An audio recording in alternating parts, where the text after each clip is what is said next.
Everybody, welcome to One Set. My name is Anthony Irvin. What's up, everybody? How we doing? This is my co-host, Jim Green. This has been a year in the making. It's really been 23 years in the making. Who wants to tell it? You or me? I don't know. Let's do it.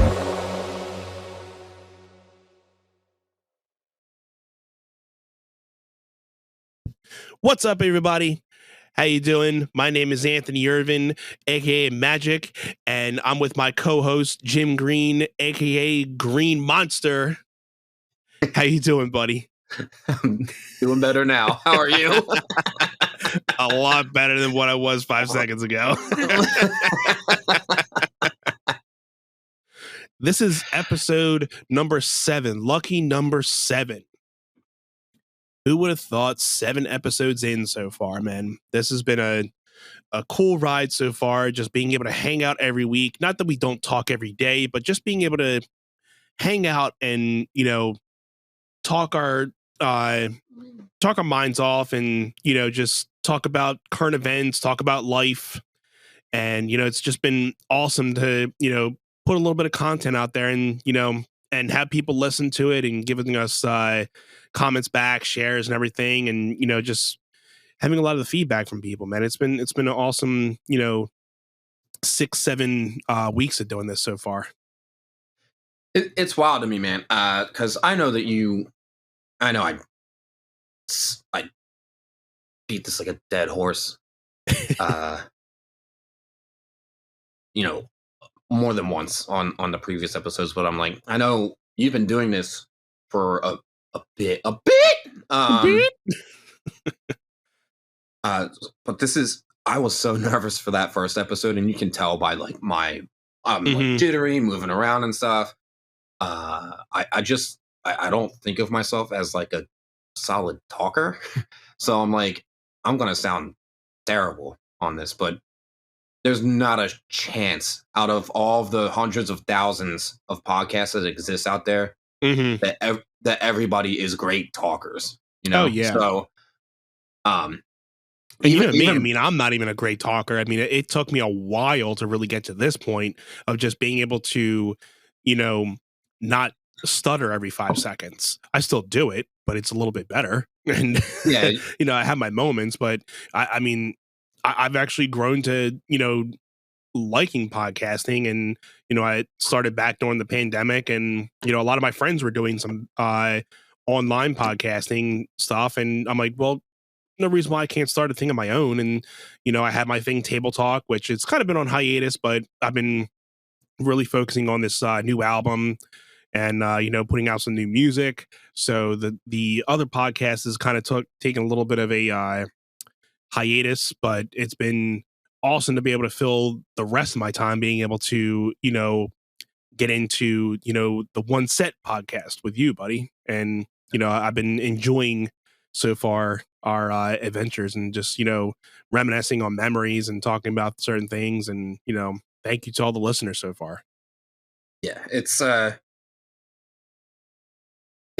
been really fun, man. I mean, it's something that you and I have grown pretty passionate about, like just talking through ideas that we have coming up for this and just general things that we want to share with our audience about just right.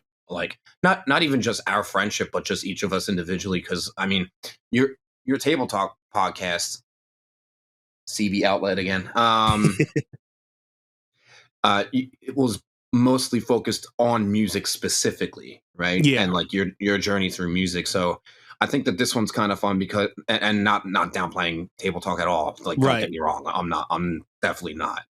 If you're watching and listening to this, definitely go check out Table Talk with Anthony from Spoken Life. Yeah, I'll give a little description link in the description to Table Talk. You guys can check out. I had 31 episodes into it. I think Spotify, I went and did like half of the episodes, but if you guys go to the YouTube link in the description, you guys can watch all 31 episodes in video form. I put all the behind the scenes footage out because I had it as Patreon stuff, but I let go of the Patreon a little bit ago and I started making everything viewable. So now all the behind the scenes footage is up on YouTube. You guys can watch, the episodes plus, some of them were an extra, 10, 15, 20 minutes of extra footage from my guests. So, feel free to, share that with people. And if you guys like it enough, I'll start trying to get a couple guys back in and, get some new episodes in this year. So for sure. I was I can't remember how long ago it was even that I was a guest on the show, and I think it was about a year ago because it came in my memories. So I think our episode, which was episode 28, if anybody wants to look at it, I think it was just about a year ago. I thought it was like in August. I think it was probably around August, maybe. Let me. I'm just curious how far ago that was. Yeah. It has to be within a year or just about over a year. I don't think it was August because I don't think it was August specifically because that's when Lil Man came along. Right. Because I did take 2020 I did take 5-6 weeks off when little guy was born, and I took 4, 5, 6 weeks off for hiatus. Then I came back, and it was funny because I was supposed to do an episode that week, and my guest, who I was looking forward to talking with, he ended up, I just started talking to him and saying like, "Hey, my son's being born, so I have to, reschedule this." So thankfully, he was able to reschedule, and about 6-7 weeks later, had him back on, and he was my comeback episode, so it was fun. Mm. Yeah, our neighbor just parked. That's why. Aquino. Yeah, it's all good. We'll cut out that little bit. Mascot. Well, I mean, you can probably the magic of post production. Post production. I think you could probably get like the audio out of the background. Yeah, I swore that I had this. I had the Table Talk episode put in your podcast. Put in your podcast. Jeez. Okay. Entered into my calendar so I wouldn't forget about it, or so I could forget about it and then get the reminder. But that's the thing. People say, "Let me put that in my calendar so I don't forget about it." That's completely opposite of what you mean. Let me put that in my calendar so my phone can remind me that I have a thing so I can forget about it for right now. Right. I always laugh about that because I say that and I catch myself and I'm like, that's not what you're doing here. It's not super important. It's fine. I just thought it wasn't as long ago as a year. I thought it was sooner than that. But I'm not seeing it up August 2021. So it was in August. Yes. This past August. Oh, so I just August 26th, Table Talk. There it is. Okay. It was within the last 8 months. Yeah. 6-8 months. 6-8 months. So yeah, half a year. So I was a little off, but yeah. It felt like longer. But getting into it, man. We had an awesome Super Bowl this past weekend with the Rams and the Bengals. It was an awesome match. It was everything that at least I expected out of a game. It wasn't a blowout, and it was competitive all the way up until the end. Yeah, I thought it was exciting in that like both teams were taking the lead back and forth rather than one team is majority in the lead, and then the other team's just trying to catch up and can't. Right.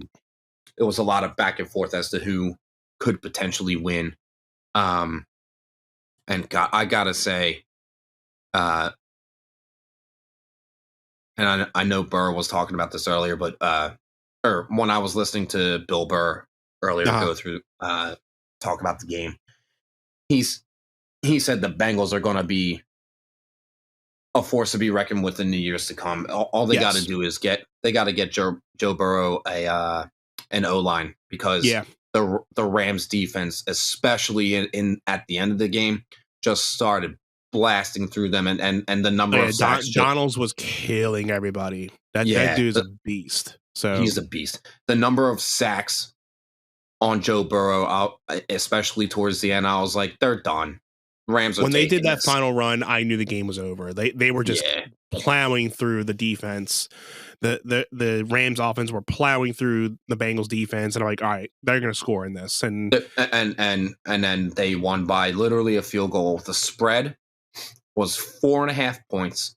So if you bet on the Rams winning, right? Yeah, like the Rams had to win by 4.5, right? In order for you to win the bet. No, exactly. And I know I have friends that they bet on the games and stuff. I don't, because I don't know football that well. I am wearing my Steelers hat and my Eagles jersey, which y'all are probably going to be like, that makes no sense. And to our listeners who are not watching the video, Jim is rocking a Foles jersey, Eagles Foles jersey, and a Steelers hat tonight. So representing PA. Like, that's right. And that's why I didn't feel bad about it. I'm representing my home state. Right? I am recently a fan of the Steelers via the old lady. DJ Chi-Town. DJ Shy. DJ Chi-Town. I call her Chi-Town because Chi-Town is Chicago. They call Chicago Chi-Town, so I call her Chi-Town. There you go. Yeah, we went to that last Big Ben regular season Steelers game against the Rams, and everyone's gonna say Rams were just playing their second string because they're already in postseason.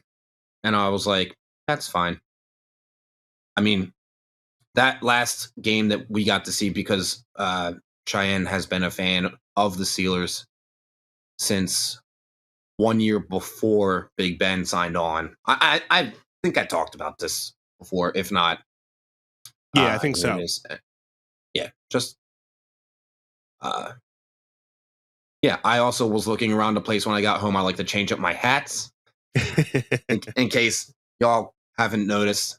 In case you haven't been keeping up. Pulling a Burt Kreischer here. Switching my hats up every episode best I can. Telling you, I'm starting to run out. I'm going to have to get creative or just start buying some. I'm just going to start throwing you hats. Like, here, wear this. Like, yeah. Nah, we've got. I'll figure it out. Any rate, I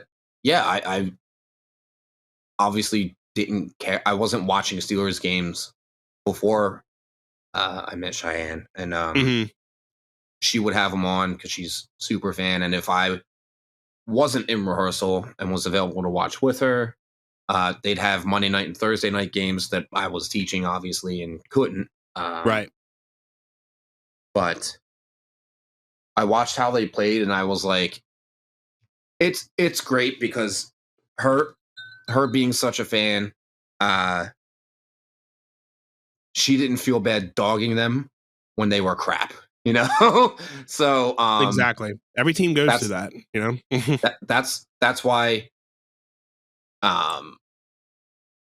you know, and if you're a super fan, you support your team no matter what, right? Absolutely. But she has no problem ripping them apart, just like we have no problem ripping apart the Eagles when they're trash, right? Yeah. Poor play calling executed by the coaches. I just talk about bad play calling. We had the two things in the Super Bowl everybody was talking about. One, the face mask that gave the Bengals their first touchdown. And like I was telling you before, I'm surprised they didn't actually challenge that. Whether they were able to, I wasn't sure, but I'm surprised they didn't challenge it because, I mean, obviously the refs were at a point they couldn't see it, so he got away with a good one. But I'm surprised, Sean McVay didn't try to challenge that. Well, now, I'm not sure if he was able to or if that's something that you just had to let ride. But yeah, it was just clearly a offensive face mask. Yeah, and I so think they got away with a good one. Yeah, they sure did, but it didn't matter in the end, right? Yeah. Even with the Rams thing, it really didn't matter to either. If the Bengals had won in the end, that'd have been even more. Social media would have shut down. Like it would have. The internet would have been broken. You wouldn't have won if you didn't hit that face mask. The NFL needs to start changing their rules again. How many times do you want us to change the rules until I am personally happy? Yeah, DJ Khaled, another one. Another one. Yeah, I just, I did say I had hoped for the underdog Bengals to win, like you were saying. I totally agreed with that. I and you and I were both like we would be okay if the Rams won because they're solid, right? Yeah. Minus them blowing out Carson Wentz's knee. The knee. The nerve. The nerve. That was a stretch, bud, but that's okay. I tried to make it work. Nah, it was all right. It was a good try. Yeah. We'll get back to it. Yeah. All right. Cut. Okay. Cut. So yeah, I enjoyed watching the game because it was close and back and forth. Like you said, if it was a blowout, I would have been like, I don't care. Yeah.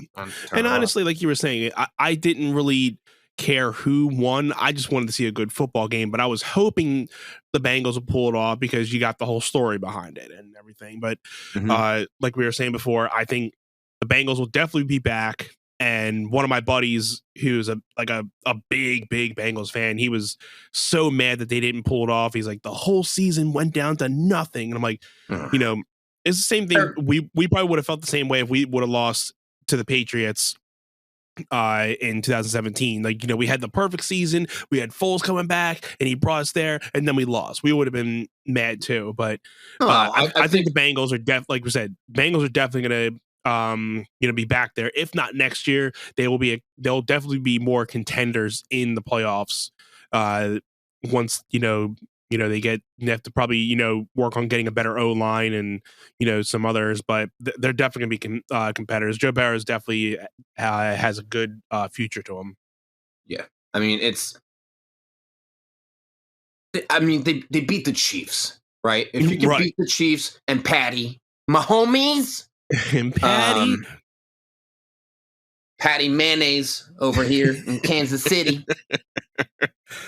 If you can beat Patty Mayonnaise in the postseason, you can win a Super Bowl. You can get it done. You can beat the Pats. Get my little Jeff Foxworthy. If you can beat the Pats. I crack myself up sometimes. I wonder if that's not true. Crack me up all the time. I'm glad. Like before we actually went on air, except we were on air, except we had to cut that part out. Yeah. Dope. Oh man. Behind the scenes. Yeah. Coming your way. Exactly. Folks.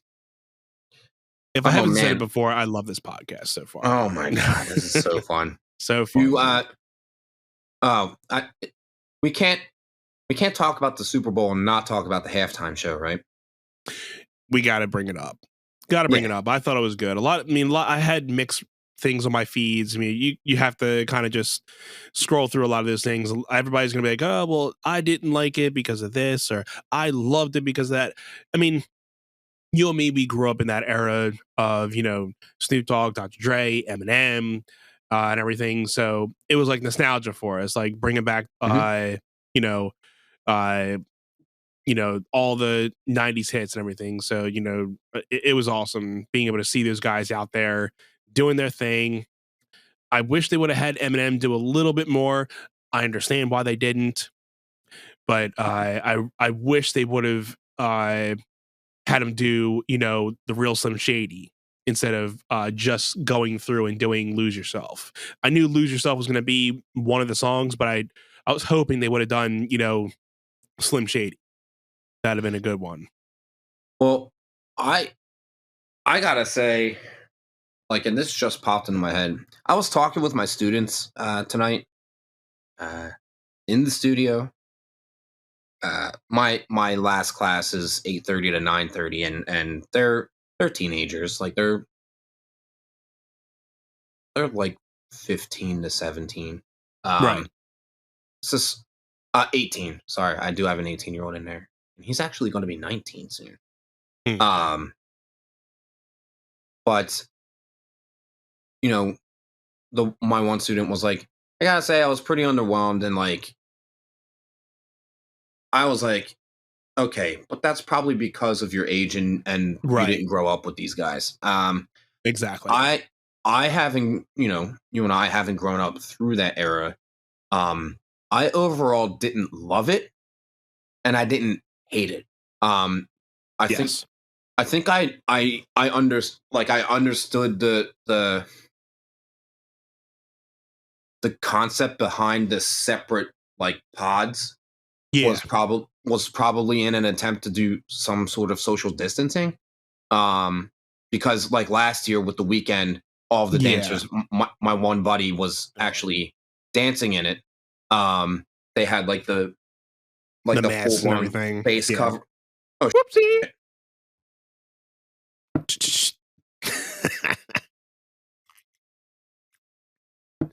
But yeah, I mean, they had the whole face masks and everything, so that was able to, you know, be a, covering for that. But I would definitely say this hit. Like, I got to go off what you said. It wasn't, like, oh my god, like this is something that people are gonna be talking about for weeks. But it was. I enjoyed it, but it wasn't great. Great. I think it'll definitely be maybe top 10 for me, but it doesn't beat out like, Bruno Mars and Prince and obviously MJ doing it and, a lot of those other guys. But, I think that'll be definitely a top 10 for me. yeah, I was reading an article, an article, Horrible? article? Oh. Yeah, And sorry about that. Yeah, I was trying to adjust uh my headphones, and I didn't realize that like there's like functionality where I can touch something and it'll like I was on the phone with my sister earlier and I had these in and uh I went to like fix it and I touched the end and and it you ended hit the the end of call. it. Oh I yeah. I didn't realize that they did that. Whoopsie. Um Yeah, I had to get used to mine too because mine has a like I was telling you before, like the little B is an actual like, you can stop and play your music, you can, pick up a call, you can end a call.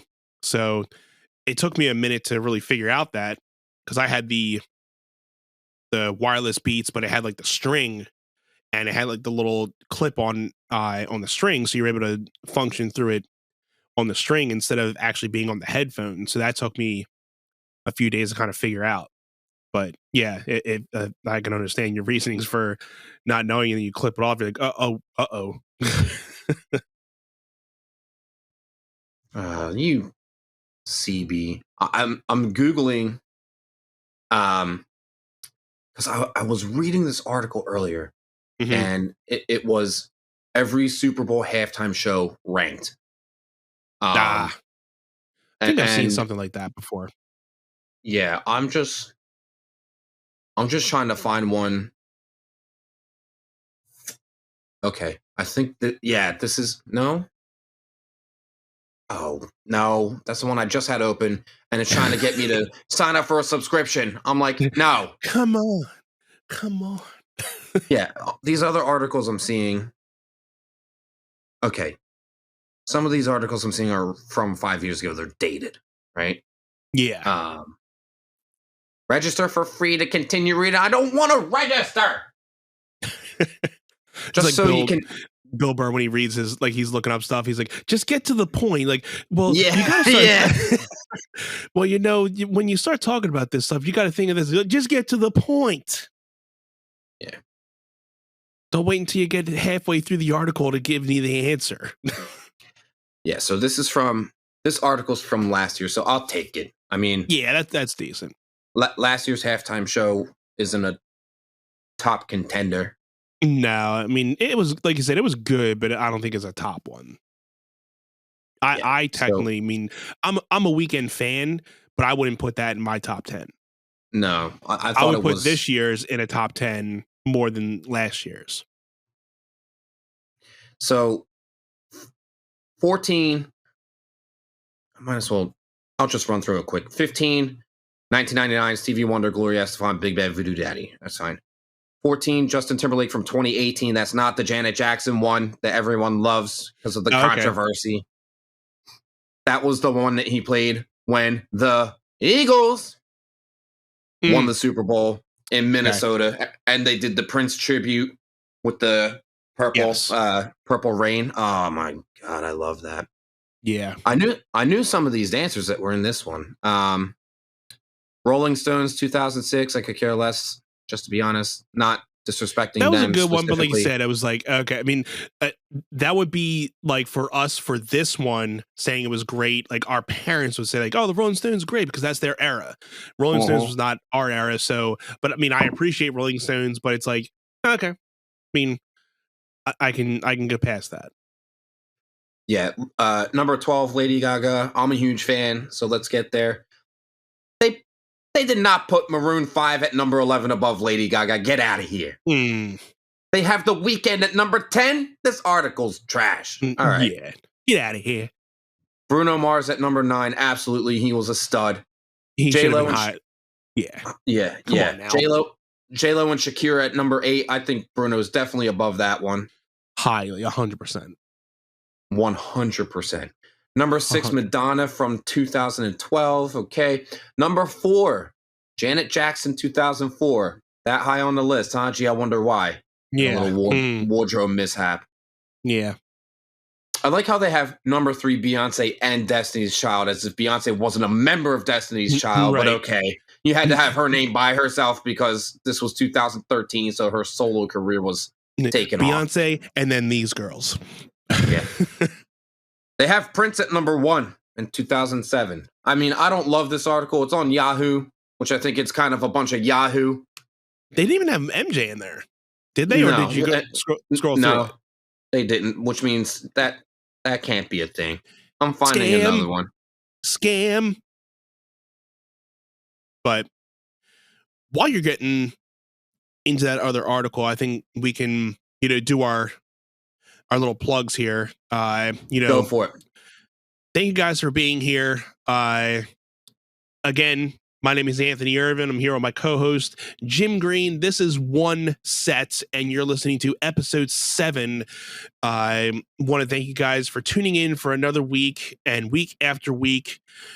We appreciate doing the show for you guys, and not only just for you guys, for us being able to hang out and talk every week and just, talk about life, some sports, some music and dance, entertainment, and give you guys some little backgrounds about our passions and what we love to do.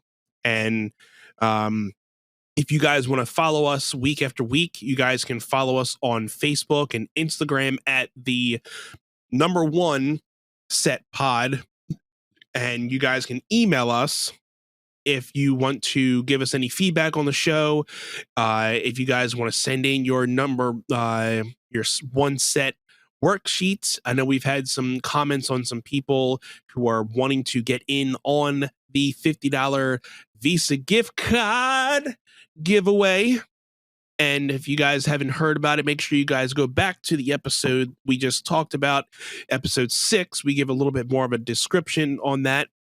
And we're going to be holding off on that until we get a couple people to, send in some submissions, and we will be picking out one lucky winner to win a $50 Visa gift card from your boys. So make sure you guys email us. You guys can DM us online your one set worksheets, and we would love to see those. Other than that, make sure you guys are giving us a follow and review, subscribe on Anchor, Spotify, Apple Podcasts. I know Facebook has a podcast system, but I think if you guys like us on Facebook, you guys will get the podcast as well on that. So anywhere you guys would love to watch and or listen to podcasts, make sure you look up One Set and give us a follow. And last but not least, share with a friend or family. Let them know we are here week after week, uploading every Friday. And we thank you guys once again for being here. And yeah, man. So a little bit of Super Bowl, a little bit of halftime show talking about. Are we concluding up with that, or do we have any more to really say about that? I found a list that, just scrolling through, I like this ranking a lot better. I don't necessarily agree with number 1, but I also don't specifically remember it. And I was just thinking, Michael Jackson not being on that last list, they might have left him off intentionally due to the controversy and everything of that freaking HBO special that they ran. That's true. Probably. And that's to each their own. I have an article that's got him. Listen, how far up do you want me to read from? You want me to do top 10? Or let's just do top 10. That's fine. I'm good with that. Number 10, J-Lo and Shakira. Okay, let's see where things move after that. Number 9, the Rolling Stones. Again, not our era. Number 8 was this past one. They're saying that one was that good. Okay. Yeah. I'd have to see what the rest are, but I mean, like I said, I felt top 10, but we'll see what the rest of the list looks like. So number 8, the description just reads: the first full hip hop Super Bowl halftime show brought in the heavyweights and an innovative house party like set. If there was one complaint, it is that each performer didn't have more time. That's because you had so many performers. Right. I mean, you usually have 2 or 3, if not one main. Exactly. Headlining it. So the fact that you had, 6 artists here, which I gotta say, from a dancer's perspective, and I mean no disrespect to any individual that performed in the show. I'm speaking specifically on what I saw across the dancers in each of the performances. I thought the Kendrick dance set was super well done. And I'm not going to dog any of the other performers because I don't want to disrespect. Right. But I thought the Kendrick dancing was really well done. And I gotta say, I think, just gotta go.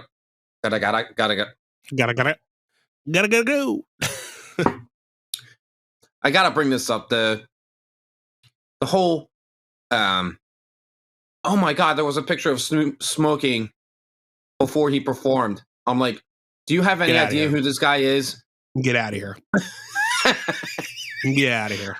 This guy and the fact that people were like, he just lost a fan because he's smoking weed. I'm like, did you just realize this is Snoop Dogg? What he's been doing ever since he's been in the music industry? He is a marijuana icon, and I'm not out here advertising it, but I'm not. I am definitely not. Okay. If you have your medical card and it helps you out, like, good for you. Smoke weed every day. I'm kidding. Yeah.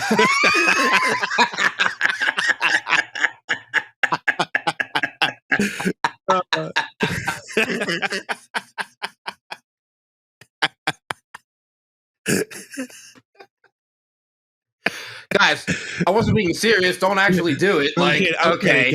I'm kidding. Yeah, right. GTFOH. Right. That was a good one. Yeah. Where we at? Real quick, just to wrap this up. We were at 7 or 6. I'm coming up on 7 now. Lady Gaga, 100%.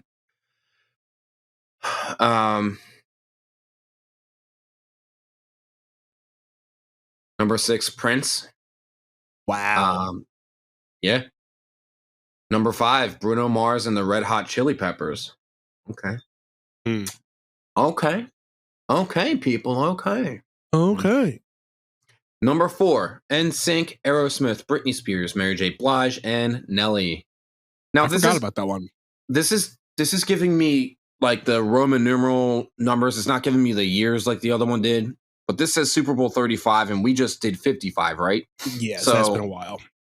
We're going back 20 years. Yes, that's, and that is absolutely that era of music. Aerosmith, not as much, but they had some new stuff out at that time in the late 90s, early 2000s. I think Armageddon was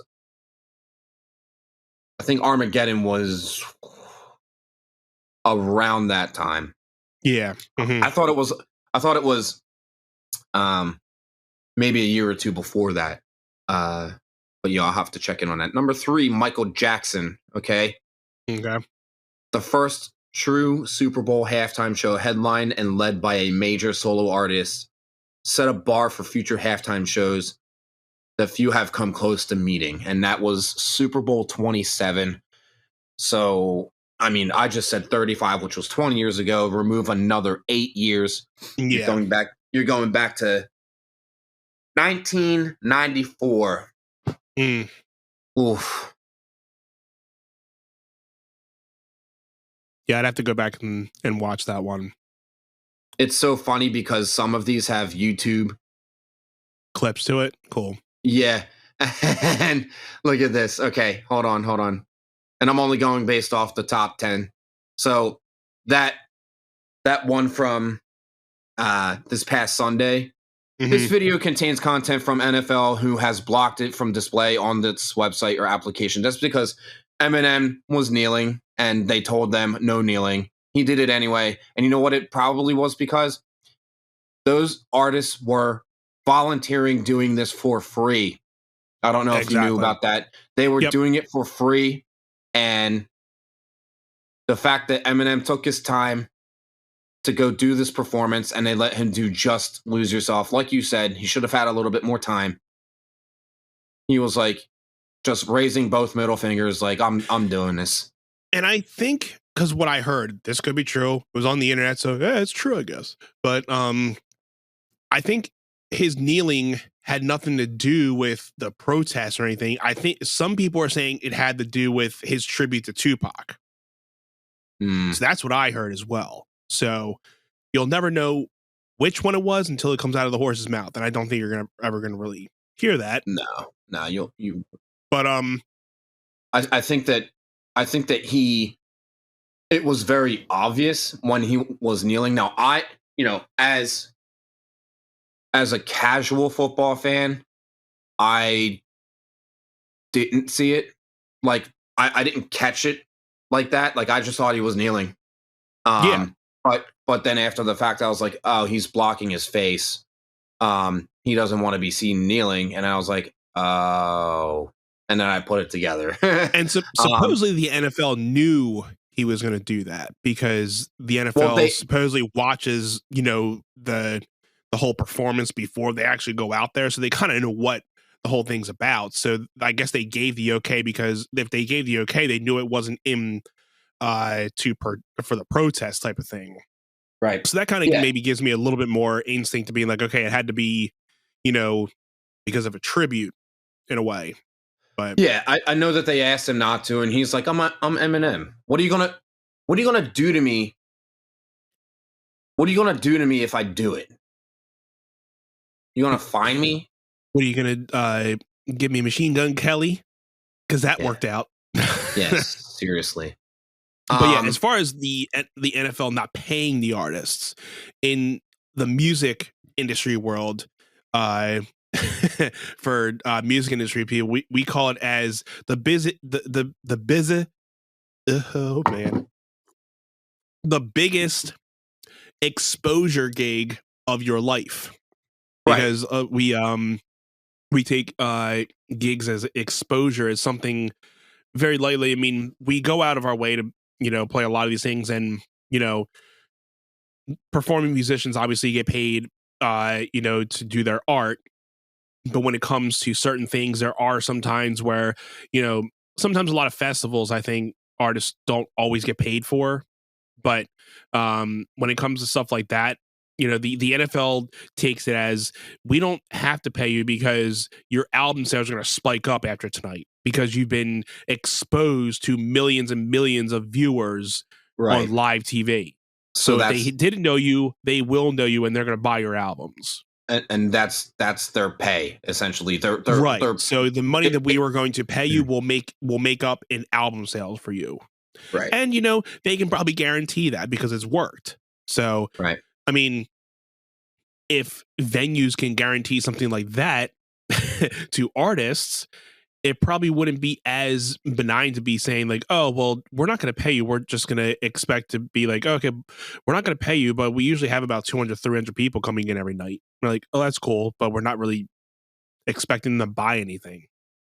And it's not even just album sales, Anth. It's ticket sales to their concerts, right? To their live events. Right. Because usually a lot of those guys, they'll be going off of a tour right after that. So then people are going to be like, okay, well, I liked him. I'm going to go buy I'm going to see when he comes to my state, and I'm going to go buy a ticket, And that's exactly what it was with Justin Timberlake, because I think I think the one here said it was the him and Janet. Yeah. One, which I'm not seeing in that top 10.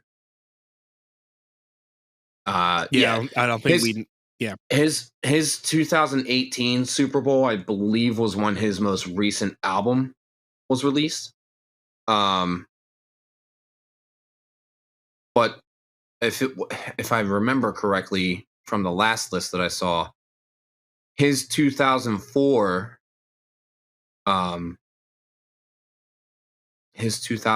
Super Bowl. Wait, is it just not on this list?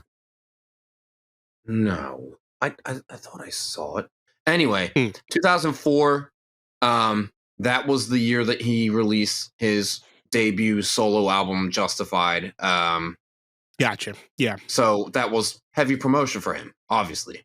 Mm-hmm. Of course. Yeah, I don't see it. They might have left it off just because of the wardrobe malfunction, which is ridiculous. You can talk about it.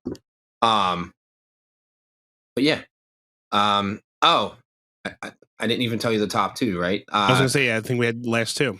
Yeah, so they said so this looks like Super Bowl 26 or 36 rather, which we said 35 was 20 years ago, so we're going back to the year 2003. Was U2, which, I can appreciate what they've done for music, but when Bono sang the first words to Beautiful Day, it made the hair on your arms stand up and only got more moving. Not me. From there. Oh. Not me.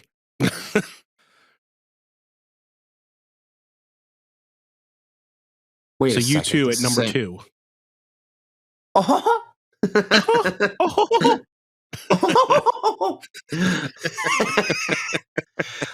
And then they're saying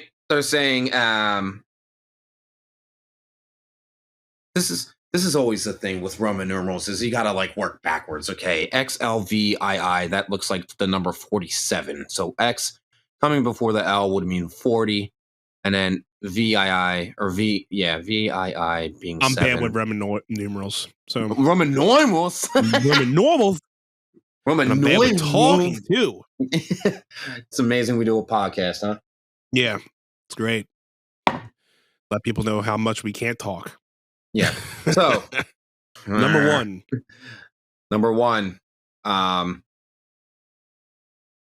Yeah, this one says Beyonce, Kelly Rowland, and Michelle Williams. Super Bowl 47. Which would have been 8 years ago, so we're going back to 2016. But I thought it said.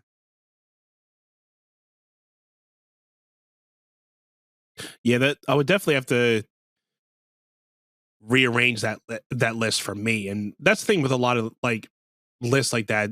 It's I'm not sure if the person can be biased on. Well, it's You know, just music preferences in general. Like it's subjective, right? right? Because, So like you said, it could just be like you're maybe more rounded into one specific type of music, so you're going to rank those a little bit more higher than other genres. Whereas somebody's coming from a different genre, they might put this year's Super Bowl in the top 5, top 3, where this one was what, 8th. So right. I think everybody will have a different list, but I think at least that had the artists that should be in a top 10 From our perspectives, right? Yeah. And I gotta say that they definitely just left MJ off the last list because they don't support him, kind of thing. And that's fine. To each their own. Right. I'm not telling anyone you should support such a thing, and that's what we talked about last episode, independent thinking. Like that's what I am supportive of. Unless if you are independently thinking about illegal things. Yeah, things that people would say that's not okay. Okay. Having an opinion is one thing. I'm not saying independent thinking and go out there and do actions that are not cool. Right. That being said, let's transition out of football if that's cool. Let's do the drink of the week real quick. I'll do mine quick because it's just my usual Sky VOD and coconut mommy's water, aka coconut sparkling water. So it's not the cocoa, but the cocoa nut. The nut of cocoa, whatever that means. But I am rocking a little bit of Crown Royal apple flavor with some Coke Zero sugar. Taking the sugar out. I'm not trying to be healthy. It's just I can't drink regular Coke anymore. Ever since I've seen this video of some dude pouring a regular normal Coke on a bumper, not even on a bumper of a car that had rust all over it, and the Coke took all the rust off. I'm like, I'm out. I have never drank Coke after that. And if I did, maybe it was like a sip or two, and I just can't even. It's too acidic for me. Yeah. Well, my mom drinks it. They got to bring back the cocaine, people. Yeah, guys, what are you thinking? Anthony people over here are weak out cocaine. here. Nobody wants to be a man anymore and drink cocaine. That's again, I'm kidding, people. I'm kidding. Yeah. Well, that's like oh my God, how old was I? In my early 20s. Because like I didn't drink in high school hardly ever. Mm-hmm. Just kidding. Never. Never. No, I'd have champagne at weddings because like it was, and when I say champagne, I mean I'd have the toast glass, and nobody says anything about that. Yeah. At weddings, you can let them drink that. Oh, you can't. Whatever. You can't do that. No, I can't. You can't. Yeah, even that picture in the intro of you and me, where I have my hat and suit jacket and you're on my shoulder. That was from my 21st birthday, and we got a party bus and went to Atlantic City. Which was a fun night. That was a fun night. I remember the entire thing, like, because I didn't drink like that. No, I mean, we had a few that night. We really didn't even play anything in AC. We drank more than played, but yeah. Yeah, I mean, from what I remember. Yeah, no, I mean, you're more into poker than I am. Like you're really into that, which I need a crash course before next Saturday, man.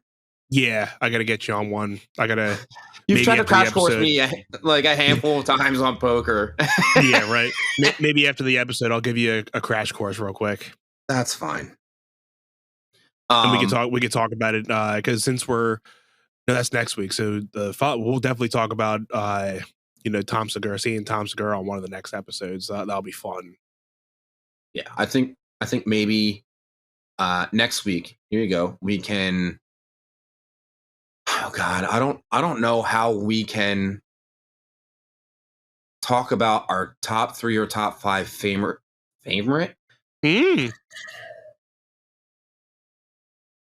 Favorite Segura bits, like without actually getting into them in detail, because he's pretty vulgar, right?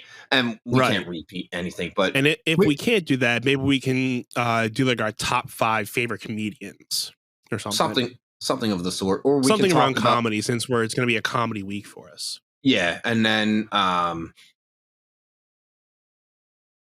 don't want to do a recap of the show after we go see him, because I don't want to just put it out there like what he talked about. Yeah, because I wouldn't want to spoil that for anyone that was going to go see him. Right, and even that, because I mean, if he's using it for specials and anything, you don't want to ruin the stuff for specials. But yeah, we'll give our 2 cents on how, like, the show in general. Right, and I think if anything, we can, and not that we want to go and analyze the show, but after we get to view the show, we can talk about like the flow of everything and how he transitioned things, and just talk about how much of a genius that we think that he is. But yeah, I said my drink of the week, and you said your drink of the week. So yes, and we wanted to maybe some comedy stuff next week, and comedy stuff next week. Maybe favorite comedians and why, right? I think that's important, because again, it's an art form, so it's subjective. Like other people will watch Tom's stuff and be like, I'm not amused, right?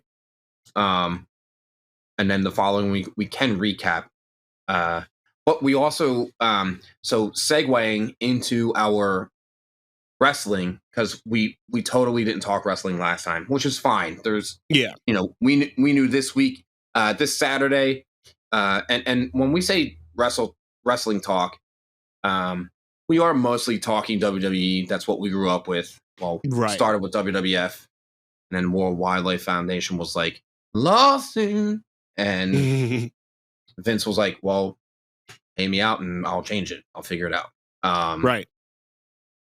So, oh man, do you remember when they changed over, and it was, instead of the 2 W's and then the F off the side, the whole promo for changing it was "Get the F out"? I don't remember that, but I remember when they were transitioning from the old WWF logo to the new WWE. And they had to start blocking out all the old footage that said WWF. Yep. So that was a funny moment where they had to just start going through all their back footage and just start censoring out anything that said WWF in it and everything. And so it's, hey, that, I guess you can say that ended an era in itself too. Oh yeah. But that was definitely like where Attitude Era started transitioning out and Ruthless Aggression Era started transitioning in. Yeah. And then you got out of Ruthless Aggression Era, and then you entered PG Era because they became a publicly traded company. So they were like, we're gonna target kids now, like as fans. And that's when all of your old time fans were like, I'm done, because people were fans of it because of how like raunchy it was. And how vulgar that they were on the mic, and like the things that they said. there are so many things that they did that, like, if that was put on air in 2022 television, they'd be canceled instantly. Oh yeah, Networks they would would have not never. be okay. It would have never made half the stuff that they did. They got away with a lot. Yeah, jeez, seriously. But that's the way that life was. Oh yeah. People were just like, "Oh, that's trash. I'm not watching it." Rather than, "We need to stand up and do something." And it's in the face of like the internet. If we're being honest, right? Because they were just able to push the envelope as far as they could without, getting fired. But to the extent where they knew they had to battle it every week to keep the ratings going.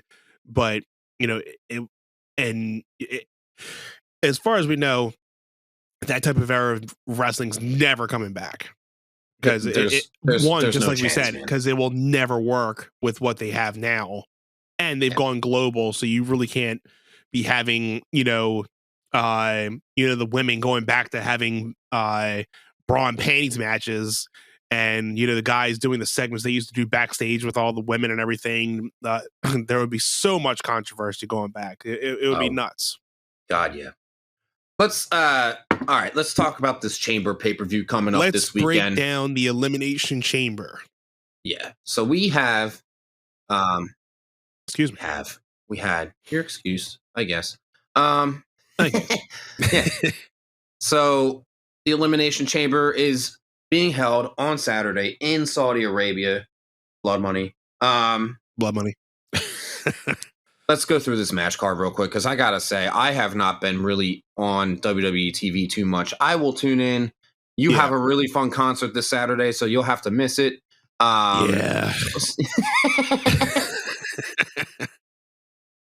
So we're looking at Bobby Lashley, the champion, defending against Brock Lesnar, Seth Rollins, AJ Styles, Riddle, and Austin Theory. Now, I think that they're testing Austin Theory in there to see if he can hang with the big guys. Riddle, I can tell that they're like, all right, we're testing him in there as well. Right. Honestly, reading Riddle in there and knowing Randy Orton's not in there, I feel like this is where we get Randy Orton taking him out, and then we're building up their feud for WrestleMania. That or he probably cost him the match, where it's not like a blanded like going against Riddle, but it's like he cost Riddle to actually advance in the match or something. Yeah, something like that. So it's like a very small tease to like, oh, something's about to start happening with him. Yeah, but, it could also be Randy Orton refusing to go to Saudi Arabia, which I can't remember seeing him in a Saudi show, to be honest with you. No, I don't think he's wrestling there yet. Yeah, so it could just be him saying, yeah, take me off the card. Right. All right, the other guys in the match. I think Austin Theory is going to go a long way, but he's definitely not winning for sure. It's just a matter of, do they maybe perhaps build him towards facing Seth Rollins, because Theory is heel and Rollins is face now. Right. They could do that. I think that, they're, oh God, who's AJ Styles going to face? I know we talked about that before though.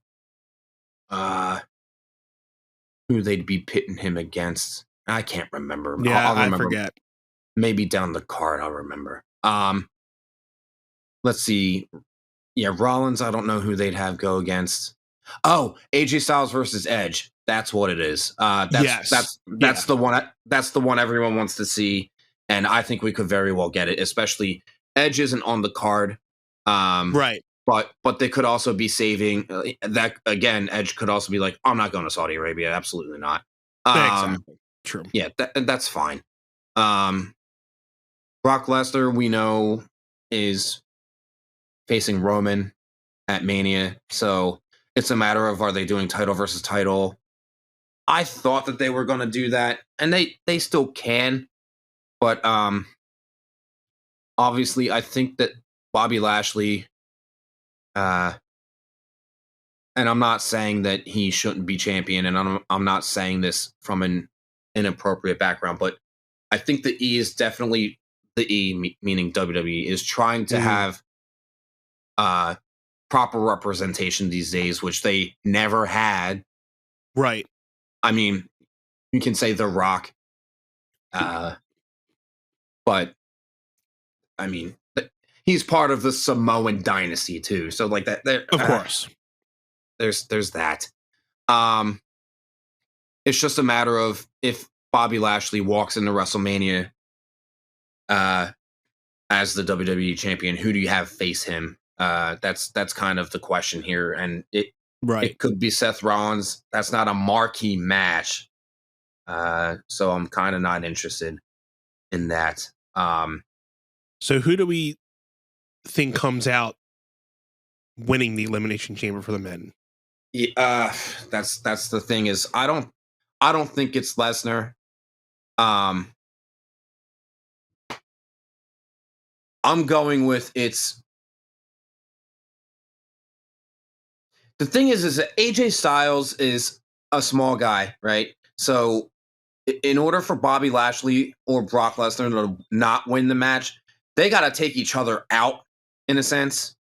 Yeah. I don't know if obviously they're going to go after each other no matter what. Oh, most certainly. I would probably put my money either on AJ Styles or Rollins. Yeah, I think if they do AJ Styles, you're getting AJ Styles versus Edge for the WWE Championship at WrestleMania. I think that would be the move. Edge is a huge draw that people want to see, and that's a money match that people would be loving, right? If, like I said, representation, it's Bobby Lashley. He's not a draw, so you got to get someone to face him who would be a draw, right? So wait, is the belt on the line as well for the Elimination Chamber? Yes. It is on the line. Okay, so yes. So it's not necessarily obviously he'd still have to win to keep the belt, but now it's not even if you're winning, you go to face Lashley, but if you win, you get the belt and you go to WrestleMania. So right. Well, you had Bobby Lashley walk into WrestleMania last year with the belt to face Drew McIntyre, who lost.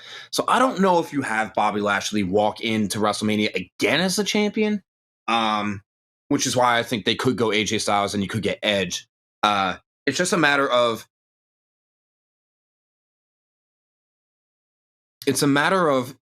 regardless, you need a number one contenders match for the WWE Championship at WrestleMania after the fact, right? Right. So, like, if Bobby Lashley retains, we got to find a way to get him a challenger for WrestleMania. Right. Right. So this is tricky, man. Because I don't, unless if you're doing Bobby Lashley and Seth Rollins are the final two in the match and there's some screwy finish, then you could get Seth Rollins to go after Bobby Lashley at WrestleMania. I don't know if they're going to do that. And they don't need the WWE Championship to be a marquee match because you have the next match. So I think you and I agree. It's either Bobby Lashley or AJ Styles or Seth Rollins. And right. I don't know where Seth Rollins goes if he doesn't win. So I definitely think he's a contender. I don't know what you do with Bobby Lashley if he loses. I think AJ Styles versus Edge doesn't have to be for the championship, so maybe they just don't put it on AJ Styles. I don't think that match would necessarily need a belt to make it that much more worthy to watch. It would put more value on it, but I think putting Styles and Edge in a match, no matter what, would be an awesome match. Yeah, I just think and the next match on the card is Roman Reigns versus Goldberg. We know Goldberg's not winning this belt, Roman, because they have Roman and Brock slated for Mania already. That's already the thing. Okay, so Goldberg's just going to Saudi Arabia to get that payout, and I do think you can get a Goldberg match. And they already did well. They did Bobby Lashley versus Goldberg, where Goldberg basically murdered him in Saudi Arabia at the last show. So I don't think that that's the Mania match. And if they do, then I think Goldberg. I think Goldberg loses to Bobby Lashley, and then that's Bobby Lashley getting his comeuppance. Right. When Goldberg took him out in Saudi Arabia. Right. Okay. So they could go that way, where if Lashley retains, then you get Lashley versus Goldberg at WrestleMania, which I know they already did the match. But I think if you're marketing WrestleMania, that's Bobby Lashley facing a marquee guy, and they already worked together. And Goldberg, like you said, you already have a story to build off of. Yeah, so you already have something in place where it's not like they haven't done it before, so you have to start from scratch. You already have something to go off of, so you just build off of that. You could rekindle that feud and go from there. So I actually have my money on Lashley retaining in that sense, and I think that they build towards Lashley versus Goldberg again. Like that to me makes the most sense, only because I don't know what you do with Lashley. And like I said about the representation, which I totally agree with, that's fine. I don't know what Goldberg does at Mania if you don't, right? Because Goldberg facing Seth or AJ or Riddle or Theory makes zero sense. I actually see Seth and AJ and Riddle and Austin Theory in, like, say, the Intercontinental Championship ladder match, like a multi-man match of that sort. It's just silly because they're all contending. They're all contending for the WWE Championship, so throwing them into, an upper mid-card title match doesn't seem to make sense, right? So just moving along here, Roman's winning. The next match is in the Chamber. It is the number one contenders match for the Raw Women's Championship, which we talked about off air earlier. Right.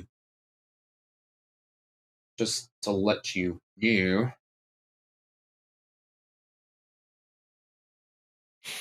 Give me 1 second. Yeah. Yeah. So Cheyenne's going to be home from work. It is now 12:13 in the morning. She got off at midnight. The dog will bark. So we might need to pause, or we can just edit it out after the fact, because he's gonna go crazy when she walks in, which is fine. That's what he does. He's a dog. He's excited. Number one contendership. Just letting her know. Okay, so recording. No worries. Well. Okay. Yep. Number one contenders match to the Raw Women's Championship. Rhea Ripley versus Nikki ASH versus Bianca Belair versus Drop. Drop. Yeah. Versus Liv Morgan versus Alexa Bliss. Okay. So why don't you go, or do you want me to just say my prediction, or do you want to take the reins on this one? Or do you agree? You go and then I'll go. Okay, that's fine. I think if any of these contenders are winning, it's Liv Morgan. They have a storyline there with her and Becky Lynch, where Becky cheated to pin Liv weeks ago on Raw, and that was kind of a test to see if Liv Morgan's ready. They obviously see something in her, and they know that they need to elevate these other women who aren't the horsewomen or Ronda Rousey, right? Yeah. The only other thing is, you had Ronda challenge Charlotte for the SmackDown Women's belt at WrestleMania confirmed. You have Ronda Rousey take out one of these 6 women. She enters the Chamber and wins, and then she's challenging. And we get winner take all number 2. And it would likely headline night 1 of WrestleMania, so that you have women headlining, even though you're going to do Roman Reigns versus Brock Lesnar on night 2. Maybe they don't. Maybe they don't, because they know the more obvious answer there is Roman, and you don't know who would win the triple threat women's match right now. I couldn't pick. I think that the heavy favorite was Becky Lynch, because she just got red hot and rose to stardom right before when we went to WrestleMania 3 years ago. And you also had Ronda as the Raw Women's Champion and Charlotte as the SmackDown Women's Champion at the time. Now you have the Raw Women's Championship on Becky Lynch. Obviously, Charlotte carrying that SmackDown belt again. And then Ronda's the one. And then Ronda's the one chasing this time instead of Becky. Right. And then it's a matter of, all right, we are back. My old lady just walked in the door from work. She got it. I think it was about 12:15. She just walked in. I prepped Anthony, said the dog's probably going to bark a ton, and he surprisingly did not. He was quiet. He was fine. Now they're in the room and the door's closed and we're good. Okay, so let's get back on track about this women's championship match at WrestleMania. I think, like I said, if you're trying to build new stars, you let Liv Morgan get her win against Becky Lynch. And that's who I got winning. That's who I got for winning. Okay. If they don't do the Ronda thing. If they don't do the Ronda thing, I think that would be a big swerve. Not saying that it couldn't happen. I like that angle, but I think they've been really putting their money's worth into hoping Liv can live in the spotlight. So I think she's doing good though. I mean, I think she's making herself believable. I think that now, I mean, is she WrestleMania quality? I don't think she's, a WrestleMania winner quality yet, but I think she can deserve a WrestleMania match, singles match at this point. Right. Well, and that's why I will she take it off of Becky if she wins? I don't think so, but I think she is worthy of a spot in WrestleMania at this point right now. Right. Well, and that's where I'm like, if you have Ronda facing Charlotte, people are going to look at Becky versus Liv and say, that's not nearly as marquee as Shonda. Ooh. Doink to that. Charlotte versus Ronda. People are going to look at that match and be like, okay, that's the women's match, which is why I'm like, yeah, I just have this feeling like they're going to have Ronda get into this chamber somehow and win and challenge. And we get our triple threat round 2. And because Vince is saying, we're at AT&T Stadium in Dallas with 100,000 seats to fill. They just dropped the tickets back to buy one, get one free to try to fill the seats. Free! I want to get one free. Free! So I that's my take on it. I mean, let Liv have I like that. I mean, it's like a fantasy booking, but enough where, if they really wanted to get that triple threat back into play, that's something that they can work with. Yeah. So if you're watching, here you go. Well, yeah. And I think too, the thing is back in middle school. Okay. The thing is, whoever would win that triple threat would have to be on both shows, right? Right. And then you'd have to get them defending one of the belts and getting one belt off of them and then another belt off of them. So it's almost like if you had, I can't see them having Becky Lynch win the triple threat again for both belts to be on both shows. But you could also have her win by having Ronda take out Charlotte and then Becky pinning Charlotte, which Charlotte would throw it. Whoopsie. Here we go. There you go. Where we at? she'd be throwing a fit. Okay. She be CB. Yeah. She be CB.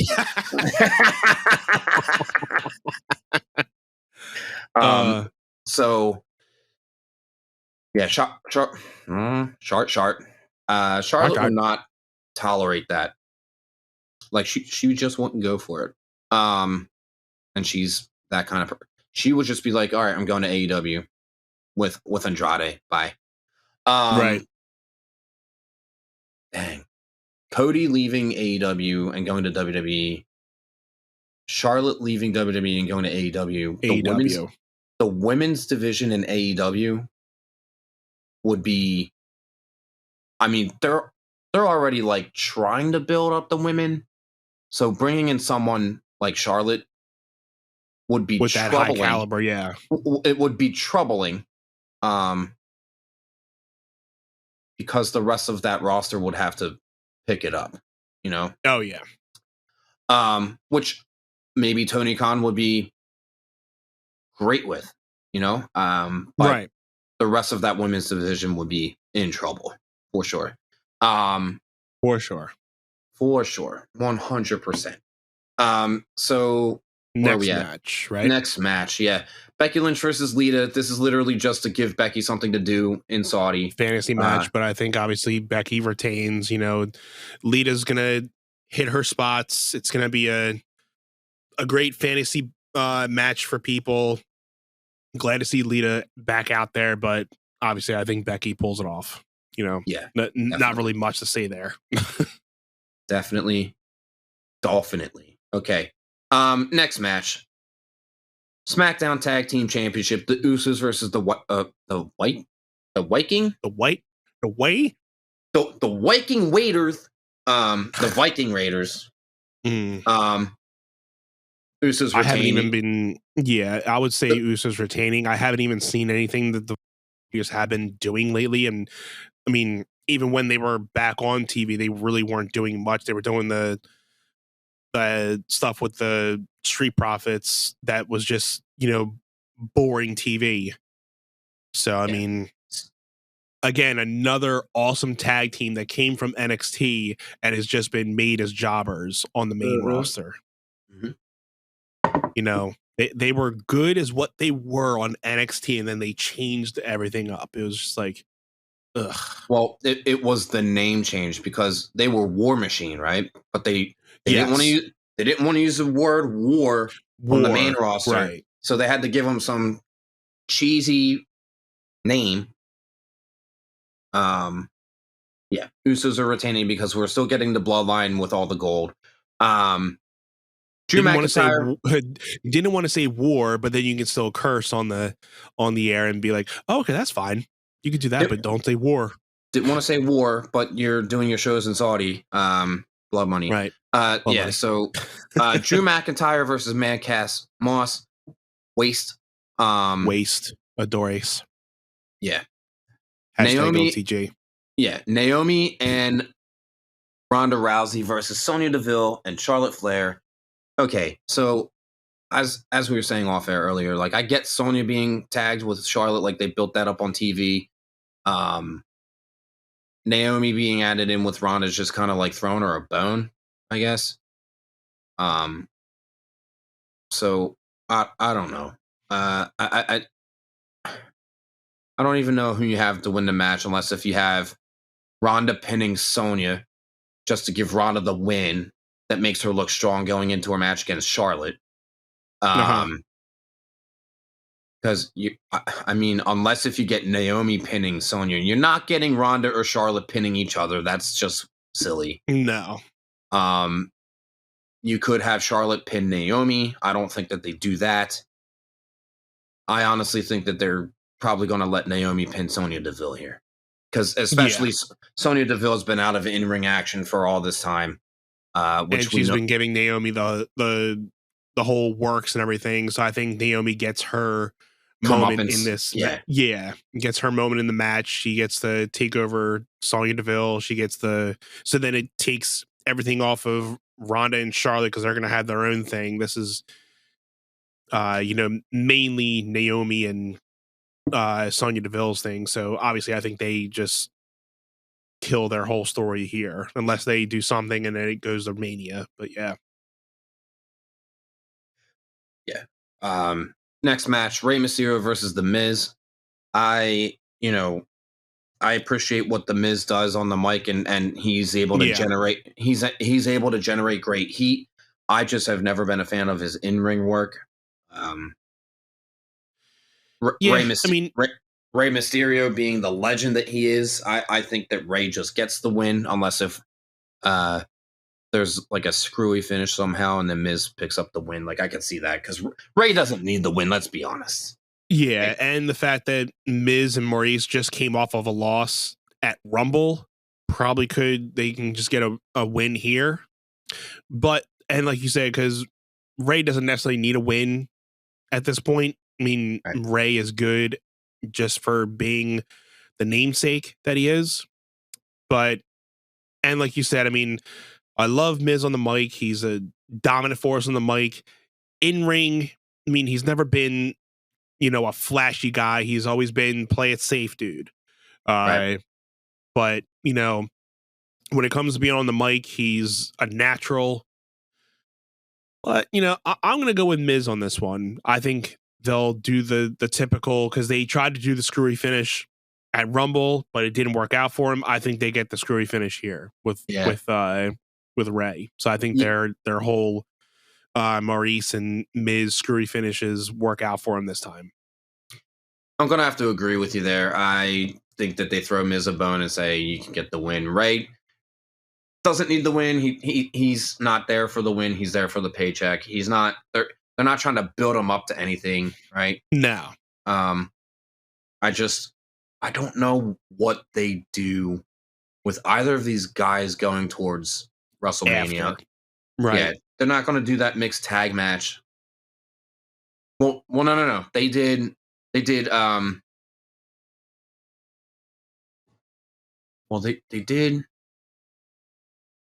unless what I heard is if you're getting a Cody and Brandy reveal back in WWE, you get a Miz and Maurice and Cody and Brandy mixed tag at Mania. That would be something cool to see.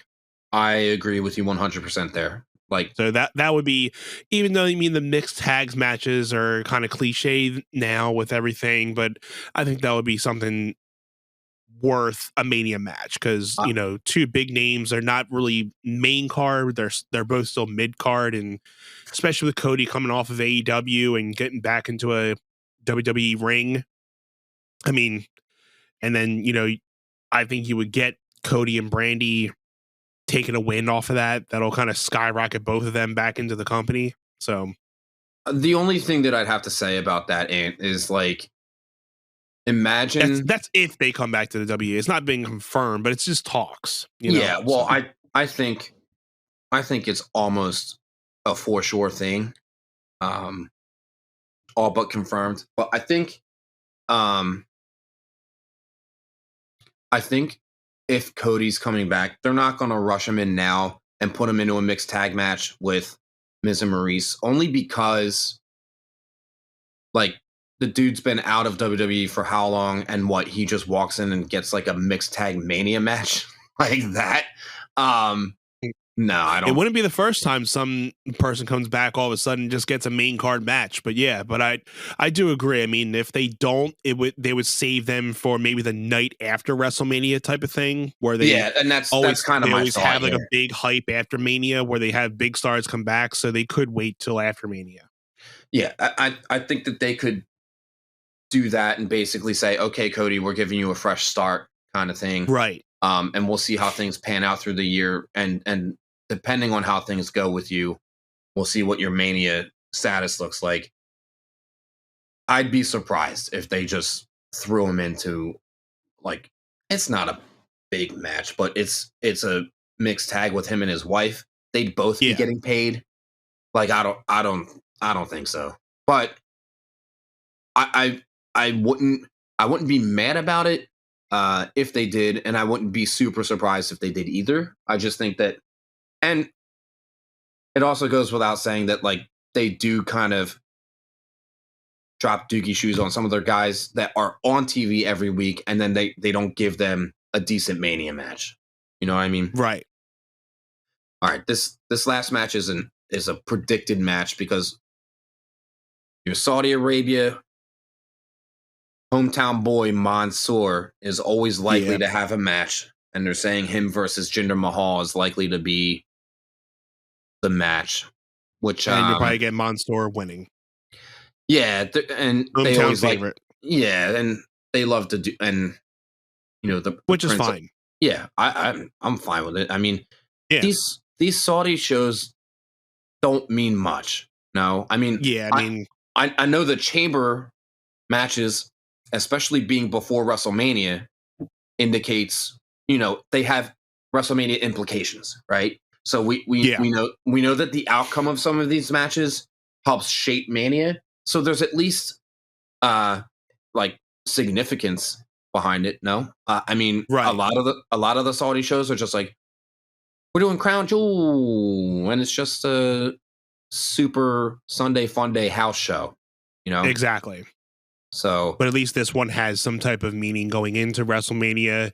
mhm. At least you're going to get something out of it in the long run, like you said, instead of just having something just to have it, where these Right. don't mean anything and there's nothing there's going to be longevity from it. So, but all in all, I mean, it's a Saudi show. Like you said, we have a couple matches that are going to build into Mania. Then we have some that they'll go into new feuds or something, but it should be an all around good show. So those are our picks for the Elimination Chamber. Let us know if you guys plan to watch it. Let us know in the comments your chamber predictions. We would love to hear them.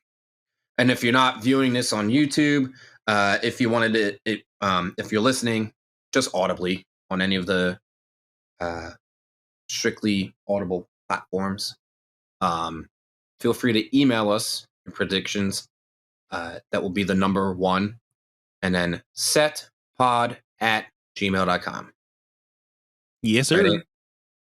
Cool. Yes, sir. Anything else you want to talk about real quick? You want to, I mean, I know we got to get out of here, but Yeah, they are talking about Stone Cold Steve Austin returning for a match at Mania. So I did want to talk about that real quick. It seems likely that they're building towards him versus I've been Kevin seeing Owens. it a lot today and yesterday, so it looks like they're trying to go for it. Me personally, I don't think it's going to be a match. I think it's just going to be for a spot. I would like to see a match, but I think it's just going to be hyped up for a spot. Yeah. That's just me. I would like the latter, but I think it's just going to be a hyped up spot where Austin's either going to be on the mic, somebody like a Kevin Owens comes in and interrupts them. They get into a thing. Austin hits a stunner, and there you go. I don't think he gets into a match unless he pulls he's coming out there acting like he's just going to talk, and then he just rips off his shirt, rips off his stuff, and he's in full gear. That would be a nostalgic moment. So people think he's not ready to fight, and then he comes out and he rips off his stuff, and then he's ready to fight. That would be awesome. The only it's funny you mention that, only because the last time WrestleMania was at AT&T Stadium was when The Rock did the same thing. He came out, he hit the flame-throwing gun on the I think that's when he did it. Yeah. And then the Wyatt family came out, and then Eric Rowan, and then he had his snap off pants off, and he's in his shorts. Yeah, and he was ready to go, and the crowd went wild. So I don't know if they do exactly that again. Right. But I wouldn't hate it. And that way, if they pull that segment, then you don't have to promote the match for either night. They can look at their ticket sales and say what night needs. But I think also, if Austin is going to come out, they're going to promote it. Like, they're going to want people to buy the tickets to come see him. So, of course. So what they could do is have the Kevin Owens show, like the KO show, at WrestleMania. Yeah, with a special guest being Austin. Yeah. Yep.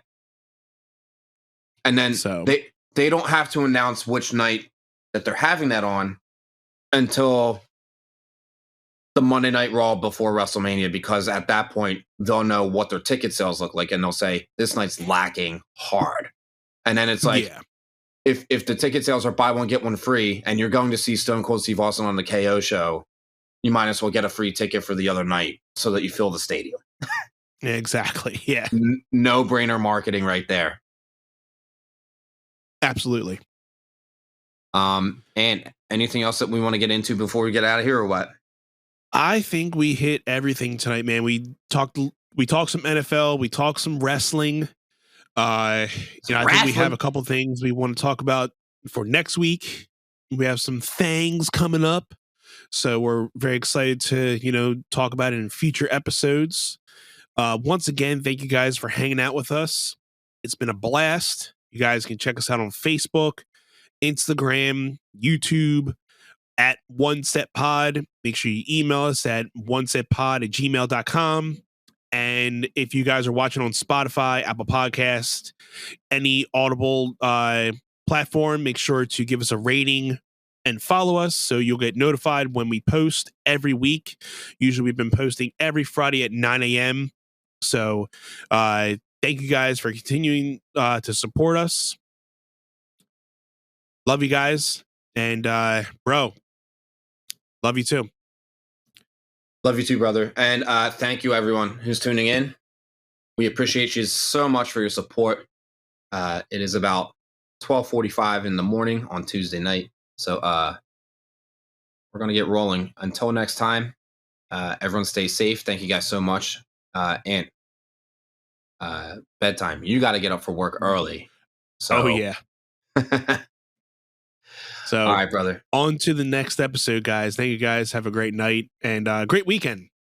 By the time you guys are hearing this, it'll be Friday. So, cheers to you guys' weekend. Hope you guys have a good one, and we will see you on the next one, guys.